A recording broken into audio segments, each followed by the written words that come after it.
డీజీపీని చంద్రబాబు కాపాడతాడు.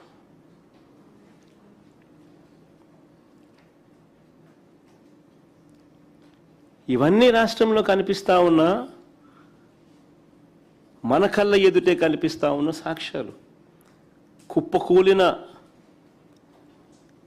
పోలీస్ వ్యవస్థ, దిగజారిపోయిన పోలీస్ వ్యవస్థకు అద్దం పడతా ఉన్నాయి. మరో ఘటన దీనికి కనెక్టెడే, దీనికి రిలేటెడే. మరో ఘటన, దళిత యువకుడు క్రాంతి కుమార్ వీడియో. దళిత యువకుడు క్రాంతి కుమార్ మరణ వాంగ్మూలం ఇస్తూ సోషల్ మీడియాలో తాను మాట్లాడి ఆత్మహత్య చేసుకున్న వీడియో వైరల్ అవుతా ఉంది.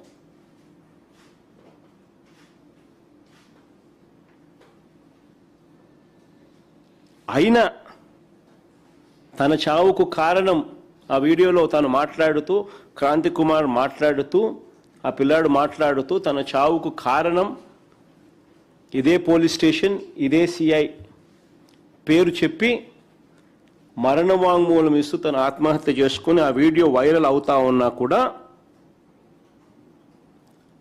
ఇదే సిపి పరిధిలోకే వస్తుంది. ఇదే సిపి పరిధిది. ఏం చేస్తున్నాడు? ఏం చేయరు.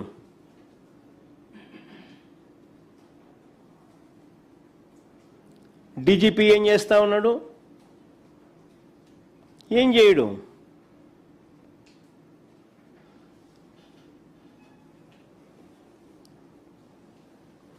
మరి క్రాంతి కుమార్ మరణ వాంగ్మూలానికి విలువ లేదా? మరి ఆ పిల్లాడి మరణ వాంగ్మూలానికి విలువ లేదా? మరి ఓ తల్లి పెట్టుకున్న అర్జీకి విలువ లేదా?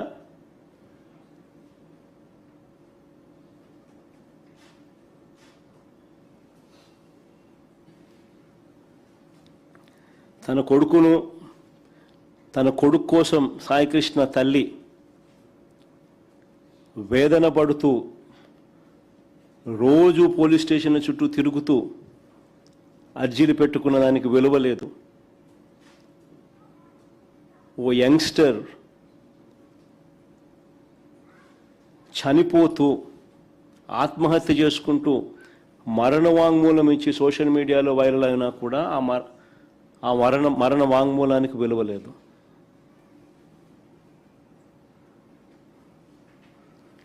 నేరాన్ని కప్పిపెట్టి నిందితుల్ని ప్రోత్సహించిన ఇదే సిపిని, నేరాన్ని కప్పిపెట్టి 46 రోజులు పట్టింది. జగన్ పోతే కానీ, జగన్ పోయిన 4 రోజులకు కానీ అరెస్టులు కాల.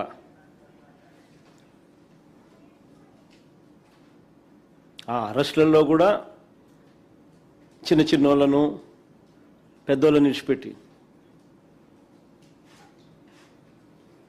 అంటే నేరాన్ని కప్పిపెట్టి నిందితుల్ని ప్రోత్సహించిన సిపిని, డీజీపీని, చంద్రబాబు నాయుడు గారిని ఎందుకు బాధ్యులను చేయడం లేదని అడుగుతా ఉన్నా. ఇవన్నీ కనిపిస్తూ ఉన్నాయి. సిఐని కాపాడుతూ ఉన్నాడు సిపి, సిపిని కాపాడుతూ ఉన్నాడు డీజీపీ, డీజీపీని కాపాడుతూ ఉన్నాడు చంద్రబాబు గారు. మరి వీళ్ళందరినీ ఎందుకు బాధ్యులను చేయడం లేదని అడుగుతా ఉన్నా. ఇందులో చంద్రబాబుకున్న ఇంట్రెస్ట్ ఏమిటి అని అడుగుతా ఉన్నా. ఇంతగా బరి తెగించి పై అధికారులందరినీ ఇంతగా కాపాడుతూ ఉన్నాయి చంద్రబాబు నాయుడు గారు, ఇంట్రెస్ట్ ఏమిటి అని అడుగుతా ఉన్నా. ఏ పొలిటికల్ ప్రయోజనాలను ఆశించి ఈ కేసును కవరప్ చేస్తా ఉన్నారని అడుగుతా ఉన్నా.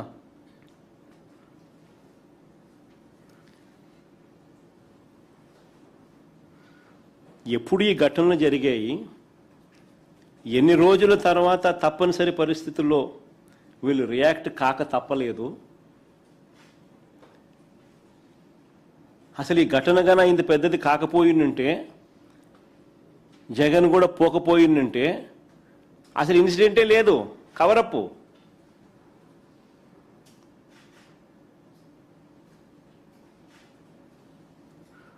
సాయి కృష్ణ ఇన్సిడెంటు లేదు, ఆ తల్లి ఆవేదన ఇన్సిడెంటు ఉండదు.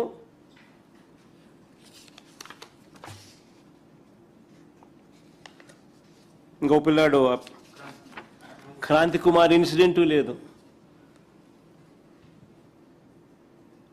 తన ఆత్మహత్య సోషల్ మీడియాలో వైరల్ అవుతా ఉన్న మరణ వాంగ్మూలము ఏమీ లేవు.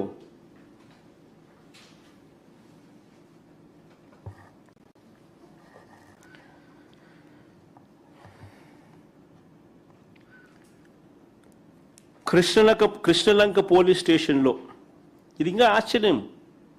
కాన్స్పిరసీ అనేది ఎంత లోతుగా ఉంది అని చెప్పడానికి ఇంకొక ఉదాహరణ. కృష్ణలంక పోలీస్ స్టేషన్లో వీళ్ళు ఫైల్ చేసిన రిమాండ్ రిపోర్ట్లో వీళ్ళు రాసుకొచ్చినారు, మే 1వ తారీఖు నుంచి జూన్ 1వ తారీఖు వరకు వీడియో క్లిప్పింగ్ లేదంట, వీడియో ఫుటేజ్ లేదంట అని వాళ్ళ మొదట ఫైల్ చేసిన రిమాండ్ రిపోర్ట్లో రాసినారు. మళ్ళీ మధ్యలో ఇద్దరు కానిస్టేబుల్ అనేదో అరెస్ట్ చేసినట్టున్నారు నిన్నేదో. వాళ్ళ రిమాండ్ రిపోర్ట్లో ఏమో రాసినా తెలుసా, 18 నెలలుగా సీసీ కెమెరాల ఫుటేజ్ తొలగించినట్టు వాళ్ళ రిమాండ్ రిపోర్ట్లో రాస్తారు. అంటే ఎన్ని మర్డర్లు జరిగినాయో ఈ 18 నెలల్లో.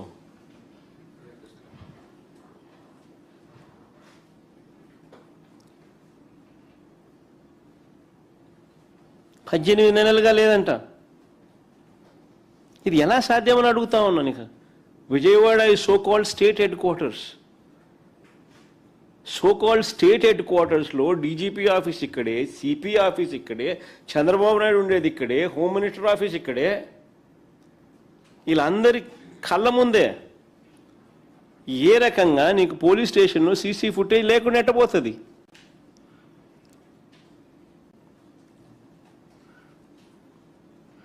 ఎవరికి నచ్చినట్లు వాళ్ళు డిలీట్ చేయడం కుదురుతుందా? ఎవరికి నచ్చినట్టుగా వాళ్ళు డిలీట్ చేసుకుంటూ పోవడం కుదురుతుందా? మరి ఎందుకు పెట్టడం? ఎందుకు మీ ఇష్టం ఏంటంటే మీరు డిలీట్ చేసుకుంటా ఉన్నప్పుడు? మరి సుప్రీంకోర్టు జడ్జిమెంట్లు ఎందుకు? హైకోర్టు జడ్జిమెంట్లు ఎందుకు?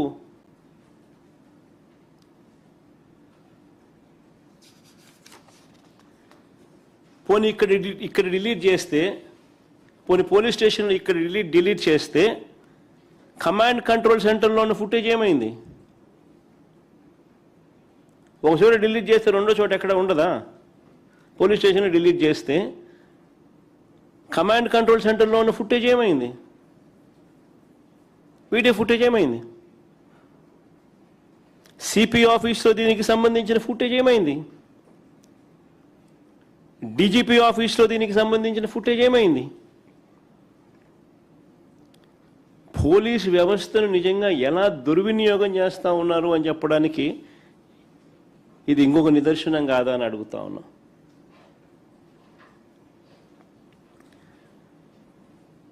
ఇక్కడ నుంచి ఇంకొక అడుగు ముందుకేద్దాం. స్టేషన్లో ఫుటేజ్ లేదంటున్నారు.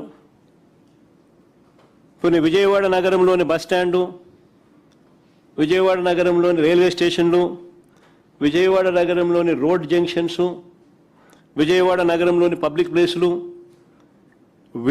వీటిలో ఉన్న వీడియో ఫుటేజ్ ఏమైంది? వీటిలో ఉన్న కెమెరాల ద్వారా ఈ శవాన్ని, మృతదేహాన్ని ఎక్కడి నుంచి తీసుకెళ్లారు అన్నది కనుక్కోవచ్చు కదా? ఎక్కడికి తీసుకెళ్లారో కనుక్కోవచ్చు కదా? కానీ సిట్ ఈ దిశగా ఎందుకు పనిచేయలేదు అని అడుగుతా ఉన్నా. ఆ మృతదేహాన్ని ఎక్కడికి తీసుకెళ్లారు అనేది ఈ కెమెరాల ద్వారా కూడా కనుక్కోవచ్చు కదా? ఎందుకు సిట్ ఈ దిశగా అడుగులు వేయలేదని అడుగుతా ఉన్నా. మేట్రిక్స్ సిస్టమ్ క్లౌడ్ సర్వర్లలో, ఈ మేట్రిక్స్ సిస్టమ్ క్లౌడ్ సర్వర్లలో 90 రోజుల వరకు ఫుటేజ్ ఉంటుందని తెలిసిన వాటిని సిట్ ఎందుకు స్వాధీనం చేసుకోవడం లేదు అని అడుగుతా ఉన్నా. ఇంకా ఒక అడుగు ముందుకు ఏమంటారా, ఇంకా ఆశ్చర్యం కలిగిస్తాయి. సిఐతో పాటు సంబంధిత పోలీస్ బాసులు ఫోన్లు, మెసేజ్లు, కాల్ రికార్డులు, ఎలక్ట్రానిక్ కమ్యూనికేషన్స్ ఇవి పరిశీలించే కార్యక్రమం ఎవరైనా చేయాలనా లేదా? ఎందుకు చేయలేదని అడుగుతా ఉన్నా. ఆశ్చర్యం ఏమిటో తెలుసా, ఆ కానిస్టేబుల్ రిమాండ్ రిపోర్ట్లో వాళ్ళు ఫోన్లు నాగ్పూర్లో అమ్మినారంట.